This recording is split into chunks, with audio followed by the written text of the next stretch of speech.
Continuous glucose monitors. What are they and why am I wearing one? Really, I'm not sick on the outside. Different story on the inside. Since the age of 40, when my cholesterol was really good and my blood sugar was absolutely fine, nothing of note, over the years my cholesterol has been sneaking gradually upwards, and about 5 or 6 years ago it was tested and it came out at about, it was in the 7s, and then it eventually went all the way up to 8. I went on statins very briefly, lost weight, started exercising, and my cholesterol came back down into the 5s very quickly.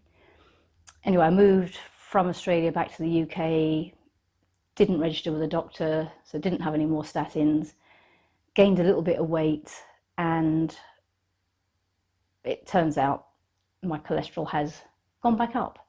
In January I had it retested and I was at 7.8. My triglycerides had dropped from 1.8 to 1, which is great. My HDL had also dropped from 2.4 to 1.4, which is not great, though the ratio between triglycerides and HDL is good.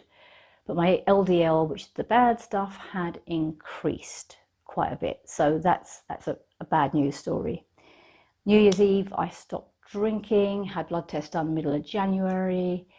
I've been losing weight since then. I've lost 4 kilos, which has brought me back into the healthy BMI range.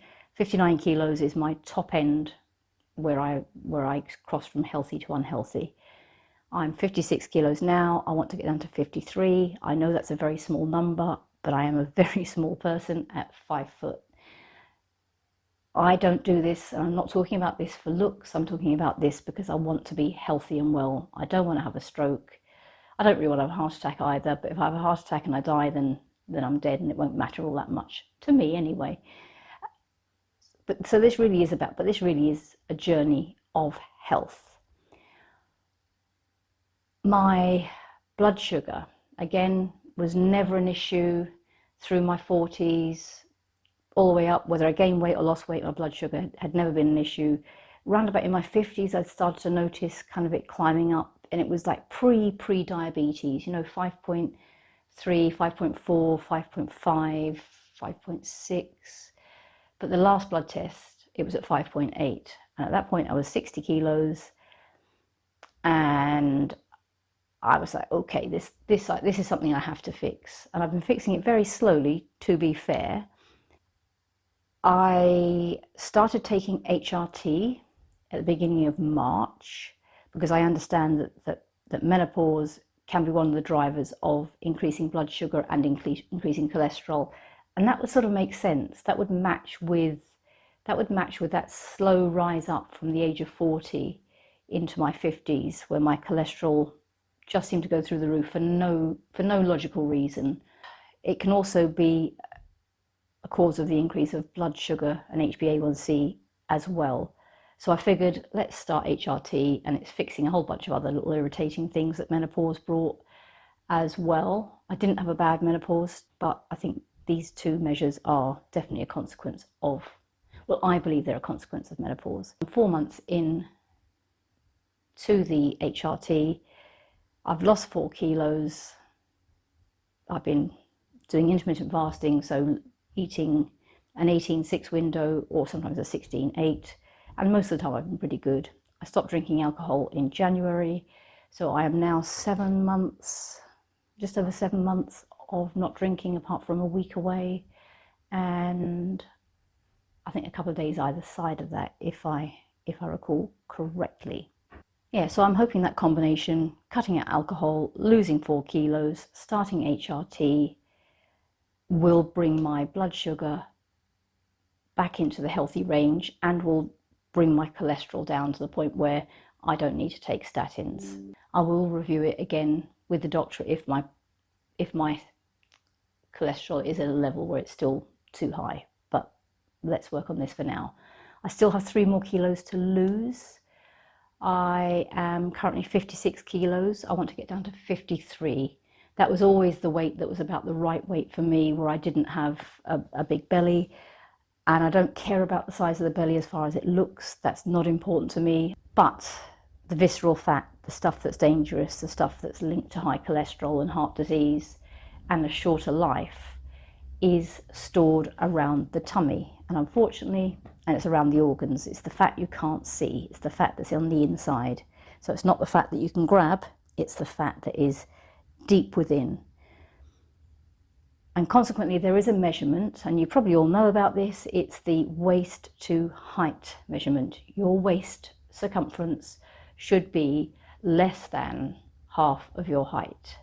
Well, I am 60 inches tall, and my waist size is just over 30 inches at present. So I need to lose at least half an inch off of my waist to bring me into the healthy waist measurement. Really, I want to get down to 53 because I know that that is the right weight for me. Like you can't count my ribs. I won't be all that bony. You know, you'll see my collarbones nicely. You'll sort of see my hip bones. Well, you won't. I don't show those to anyone.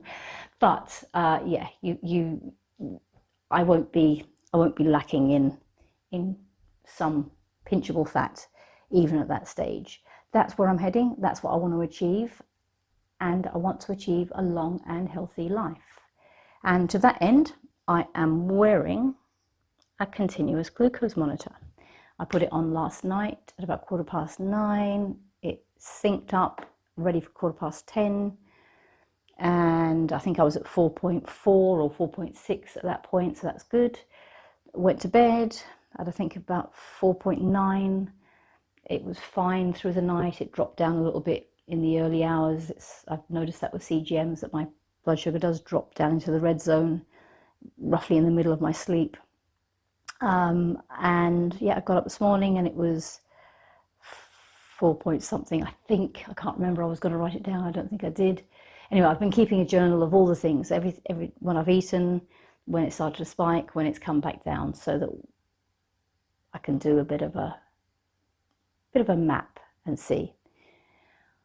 I will be doing some experiments. If you've watched The Glucose Goddess, you will have seen that there are some hacks that you can do. It's putting some vinegar in a glass of water and having it before a meal. There is eating your veggies first, so that's eating the fibrous food, then your protein, and then your carbohydrates. And there is going for a 10 to 20 minute walk after you've eaten. So I eat pretty much the same breakfast meal every day. I eat it pretty much at midday, 1 o'clock. I will try to eat the same meal each day at the same time and do one hack per day plus 1 day without the hack. In fact, today would have been a good day doing it without the hack. I actually sat on the couch, ate my breakfast, and just sat there for an hour, just flicking through things on TV just to see how the sugar spiked. So yeah, that's day one of the experiment already done. And each experiment I will do using the same food, same time of day, and I will report back to you how each of those hacks has benefited me or not. Okay, over to future me. This is a rundown of the first part of the day. I got up this morning and I was actually 55.7 kilos.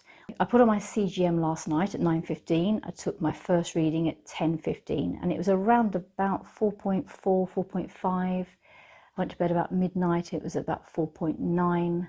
It stayed fairly steady through the night. I think at one point it dropped down into the low 3s. That's not that unusual. Got up once to go to the loo and I slept then again until 8 o'clock this morning. When I got up, I think my glucose monitor was at about 4.6, which I think is actually quite good for me. Soon after getting up, it started to rise to about 5.4, and again, I think that's perfectly normal. I had 2 or 3 mugs of coffee, just filter coffee with a little bit of milk in, and that was all I had until I ate at 1:15. The blood sugar kind of went up into the 6s at one point during that period of time, but a couple of things occurred and nothing exciting. I kind of lost my temper, which is rare. I don't know whether that caused glucose to come rushing to the rescue. It didn't need to. I had to go up and down my cellar stairs a few times. And moving a few crates of stuff around. A couple of times my blood sugar went up, and I think it is normal that when you exercise or move around, that sometimes your muscles call on some glucose to give them a bit of energy to do stuff. So I think that's the explanation for it. I broke my fast at about 1:10, 1:15 or thereabouts, and at that point my count was at 5.1. It rose very quickly between 1:15 and 1:30, so it went from 5.1 and then it went up to 5.7, and I remained sitting down then for a good hour after that. And at that point it was rising very rapidly, which is normal. So 1:45 it was 7.6, at 1:50 it was 8.3, at 1:55 it was 8.4, and at 2 o'clock it had dropped a little bit to 8.3. It continued to drop down. At about 2:30 I had to nip out up the road, so at 2:45 it was 5.6. At 3:15 it was back up to 6.1, no particular logic for that. I think I had a couple of cups of decaf coffee since then. So at 4:30 I was at 5.6, at 5 o'clock I was at 5.4. It's now 18:45 and I'm at 5.1. I haven't had supper yet. My house guest was supposed to be back around about now or a little bit earlier, and they are a bit delayed. So I probably won't be eating until about 7. I'll put some stuff on the screen so you can see some of the little screens that the monitor shows. One of them gives you the average over every 2 or 3 hours, and it's cumulative, so it will average out. It's a weighted average, so 2 days or 3 days, it just works out if you roughly spike at particular times because you eat at particular times, so you can see that pattern. The other one is the I think it's probably about a 12-hour window view, so you can see there's a very gentle, smooth line. So you can see the spike when I had my breakfast. It's a big spike in comparison to the rest, but it's well within range and absolutely nothing to be worried about. For anyone who's not used a CGM before but is thinking about it, it's normal to see spikes that go up and down all the way through the day, just because the different things that we do affect our blood sugar from minute to minute and hour to hour. The other graph that you can see, that's the one which is much more spiky, which shows almost the past 24 hours, I think, or since early hours of the morning, and that is the one with the much more spiky bits and pieces. But yeah, and it will show when I went into the red in that brief period in the early hours of the morning. So yeah, those spikes, nothing to worry about. I'm well within range, I'm well within the green for most of it. It's when you go above that green bit, that's when you are, there's too much sugar in your blood. If it goes down below, it means you don't have enough. And ideally, you don't want to be in either of those, but as long as you're not low sugar for more than a tiny amount of time. But ideally, you want to be well below the top level of the green. So that's where I'm at. That's where these things are, and I will speak to you again very soon.